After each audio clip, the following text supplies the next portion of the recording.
Hello, this is Sumanto Day and welcome to SD Lessons.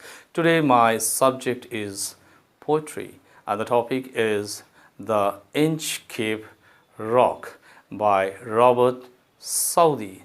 So let me explain.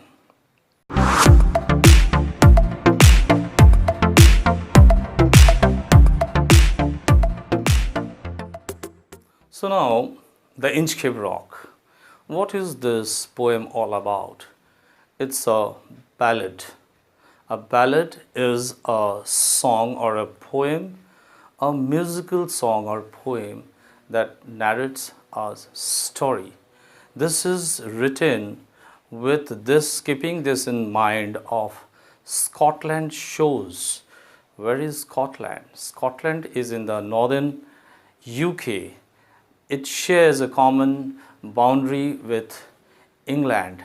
Now, Scotland shores, we will see that 11 miles or 18 kilometers far away in the coastal area of Scotland, Robert Southey said something about a pirate, about Ralph, the rover. Rover is a pirate who does something wrong, and at the end, he faces the consequence of his wrongdoing. I will tell you the poem now in details. Now, the opening stanza of the poem, Robert Southey says, there was no star in the air, no star in the air, no movement of the sea. That means the air was still, the waves of the sea was also still. And from the heaven, the sails did not receive any kind of motion. Means everything was, to emphasize that everything was still and motionless. The sails did not move. The keel, the lower part of the ship, also did not move. It was that still. That the water also rose very little and fell very little. And there it tells about a Inchcape Rock. I have not drawn the rock because it is underwater. The Inchcape Rock.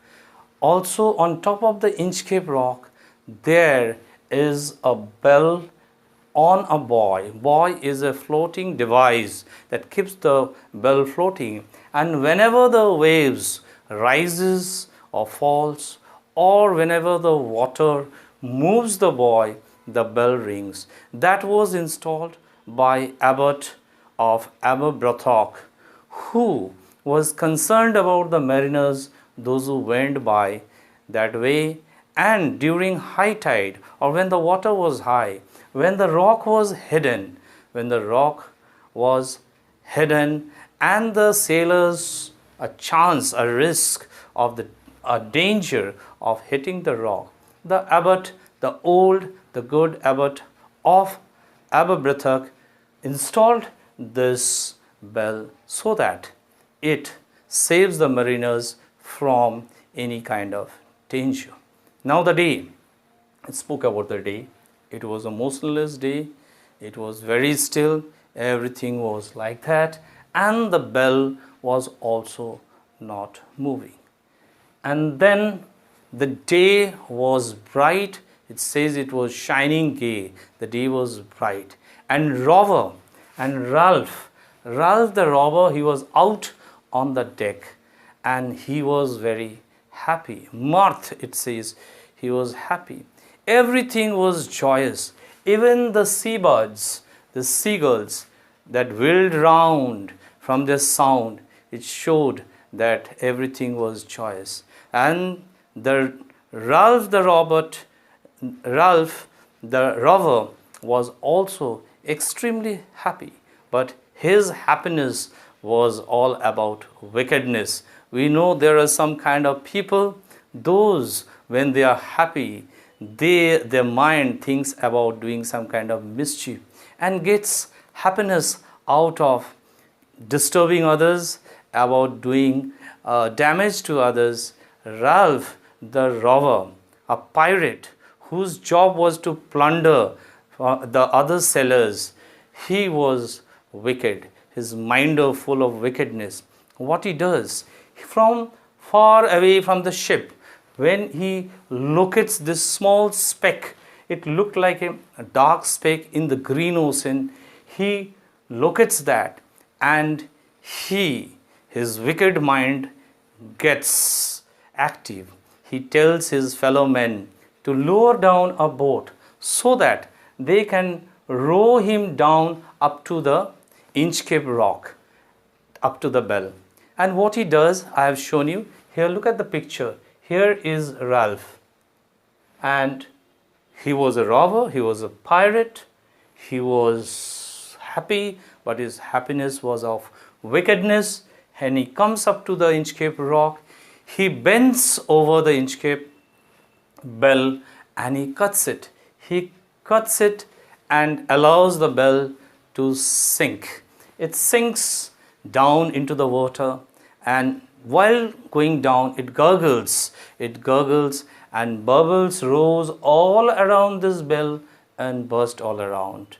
And he was happy to that, and he goes back, and he says, next time who will come and pass by this way, the bell is not going to ring, and they will not bless the abbot of Aberbrothock. Saying so, we can find that what kind of wicked mind he had. He got pleasure out of it. And now, after he forgot the incident. After that, he forgot the incident, and many a times he went by that way. Many a times he scoured the sea, and he looted, he plundered others, he got wealthy, plundering others with his booty. He becomes wealthy. And one day, he returns towards Scotland. It was full of haze, smoky, smog, and everything, the entire sky was filled with smog. It was full of haze.